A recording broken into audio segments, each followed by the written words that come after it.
ఓం శ్రీ గురుభ్యో నమ. ఈ రోజున కాశీక్షేత్రం గురించి క్లుప్తంగా ఒక 5 నిమిషాల్లో కొన్ని వివరాలు అందించాలి అని చిన్న ప్రయత్నం చేస్తున్నాను. ప్రధానంగా కాశీ 3 ఖండాలుగా ఉంటుంది. మొదటిది ఓంకార ఖండము, రెండవది విశ్వనాథ ఖండము, మూడవది కేదార ఖండము. ఓంకార ఖండం అంటే ఈశ్వరుని యొక్క శిరోభాగము, కాశీఖండం అంటే వక్షస్థల భాగము, అంటే శిరస్సు నుంచి నాభి వరకు ఉన్న భాగము. కేదార ఖండం అంటే నాభి నుండి దిగువ భాగము. అయితే ఈశ్వరుడికి లింగమే ప్రధానము కాబట్టి కేదార ఖండం చాలా విశేషంగా చెప్పబడుతూ ఉన్నది. మరొకటి, కేదార ఖండంలో కాలభైరవుడి శిక్ష కూడా ఉండదు అని కేదారఖండ మహాత్మ్యంలో చెప్పారు. అంటే కాశీనగరంలో ఎవరు మరణించినా వారికి కాలభైరవ దండన ఉంటుంది, యమదండన ఉండదు. కాలభైరవ దండన అంటే 30,000 సంవత్సరాల పాటు కాలభైరవ దండన అనుభవించి మళ్ళీ ఉత్తమ జన్మ ఎత్తి కైంకర్యం పొందుతారు, శివకైంకర్యం. కేదారఖండంలో ఆ యమబాధ కూడా ఉండదు.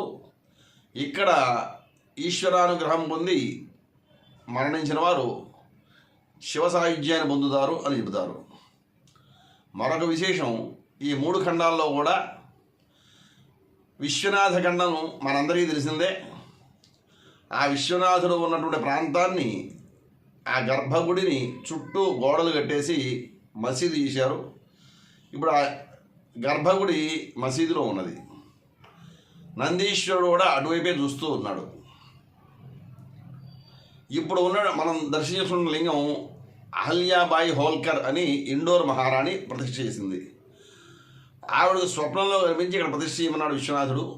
ఆవిడ లింగం తీసుకొచ్చిన తర్వాత, నీవు ఇక్కడ ఉన్నావని నిరూపణ ఏమిటి అని అడిగితే, నీవు ఆలయంలో ప్రతిష్ఠ చేసినట్టయితే నేను ఈశాన్యాన్ని జరుగుతాను అని చెప్పాడట విశ్వనాథుడు. అందుకని ఆ లింగాన్ని ఆలయ మధ్య భాగంలో పెడితే ప్రస్తుతం మనం చూస్తున్నట్లుగా ఈశాన్య భాగంలోకి ఆ లింగం జరిగింది.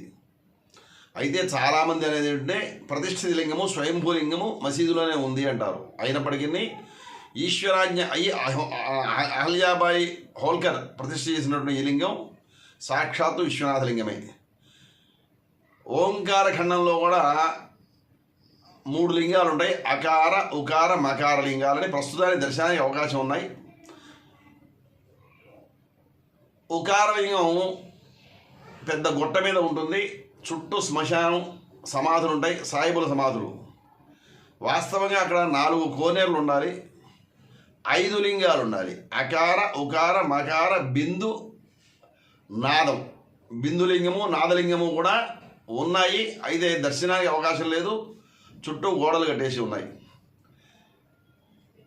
కేదార ఖండంలో మన తెలుగు వాళ్ళు, తమిళం వాళ్ళు ఎక్కువగా ఉంటారు. తెలుగు వాళ్ళే దగ్గరగా ఒక 4,000 కుటుంబాల దాకా కేదార ఖండంలో ఉన్నాయి. అద్భుతమైన స్వయంభూ కేదారేశ్వరమూర్తి. ఈయన చరిత్ర ఏమిటంటే, మాంధాత అనే మహారాజు రాజ్యాన్ని పిల్లలకి ఇచ్చేసిన తర్వాత కాశీవాసం చేస్తూ ప్రతిరోజు కూడా కేదారఖండం వెళ్ళి హిమాలయాల్లో కేదారం ఈశ్వరుని దర్శించుకుంటూ వచ్చేవాట. కొంతకాలానికి వార్ధక్యం వచ్చిన తర్వాత ఈశ్వరుణ్ణి ప్రార్థన చేస్తే, నువ్వు భోజనం చేయకుండా వస్తున్నావు, భోజనం చేసిరా, కాస్త ఓపిక ఉంటుందన్నమాట.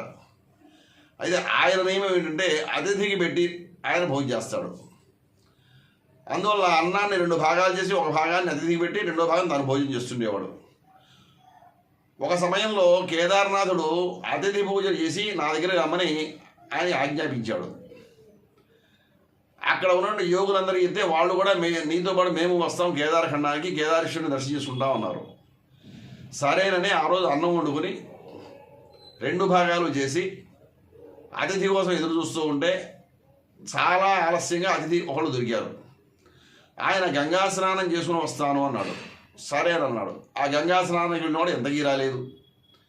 చాలాసేపు చూసి బయటకు వచ్చిన తర్వాత చూస్తే ఆ బ్రాహ్మణుడు ఇప్పుడు వస్తున్నాడు. సరే లోపలికి వెళ్ళాడు. వెళ్ళేసరికి ఆ పెట్టిన అన్నం 2 భాగాలు కలిసి లింగంగా మారిపోయింది.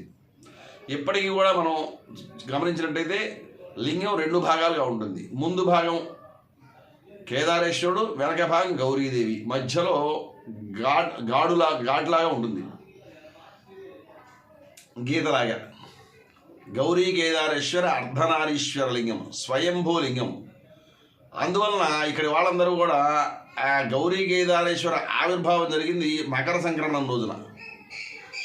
ప్రతి సంక్రాంతి నాడు ఇక్కడ కిచిడి ఉత్సవం చేస్తారు. ఈశ్వరుడి నైవేద్యం పెట్టి ఆ నైవేద్యం పెట్టిన కిచిడిని అందరికీ పంచుతారు. చాలా అద్భుతమైనటువంటి పర్వం. కేదారేశ్వర ఖండ మహాత్మ్య ప్రకారం ఎవరైతే కేదారేశ్వరుని దర్శనం చేసుకుంటారో, అర్చన చేస్తారో, అభిషేకం చేస్తారో, ఆ ఎందు భక్తి ప్రవృత్తులై ఉంటారో, ఒక్కసారైనా కేదారేశ్వరుని దర్శనం చేసుకుంటే వారు ఎక్కడ మరణించినా సరే కాశీలో మరణించినట్లుగా ఈశ్వరుడు భావించి వారిని దగ్గరకు తీసుకుంటాడు. వారి పాపాలని పటాపంచం చేస్తాడు. ఇంకా కాశీలో జనించి ఇక్కడే మరణించి మోక్షాన్ని పొందే మార్గాన్ని కూడా కేదారేశ్వరుడే ఏర్పాటు చేస్తాడు అని కేదారఖండం చెబుతోంది. ఉన్న 3 ఖండాల్లోనూ కష్టము లేనిది, ఏ దోషము లేనిది కేదారఖండం. అయితే కేదారేశ్వరుడి దగ్గర కనుక దోషం చేసినట్లయితే ఆ దోషాన్ని పరిహారం చేయడానికి ఏ శక్తి పనిచేయదు, ఏ వ్రతాలు లేవు. అందులో కేదారేశ్వరుడి దగ్గర ఎటువంటి పాపములు దోషములు లేకుండా, కల్మషములు దుశ్చింతలు లేకుండా, ఇతరులను చెడు మాటలు మాట్లాడకుండా, మనసులో ఇతరుల పట్ల నిందలు లేకుండా శుద్ధ జీవనంలో జీవించాలి. జీవించినట్లయితే కేదారేశ్వరుడు అనుగ్రహం చేత అందరూ కూడా శివ సాయుధ్యాన్ని పొందుతారు. ఇది కేదారఖండ మహాత్మ్యంలో చెప్పబడింది. అందరూ కూడా ఈ విషయాన్ని శ్రద్ధగా ఆలకించి అవకాశం చూసుకొని కాశీ దర్శనం చేసుకొని కేదారేశ్వరుని దర్శనం చేసుకోవాల్సిందిగా దర్శనం చేసుకుని అందరూ కూడా కేదారేశ్వరుడు యొక్క అనుగ్రహానికి పాత్రలు కావాల్సిందిగా కోరుతున్నాను. స్వస్తి.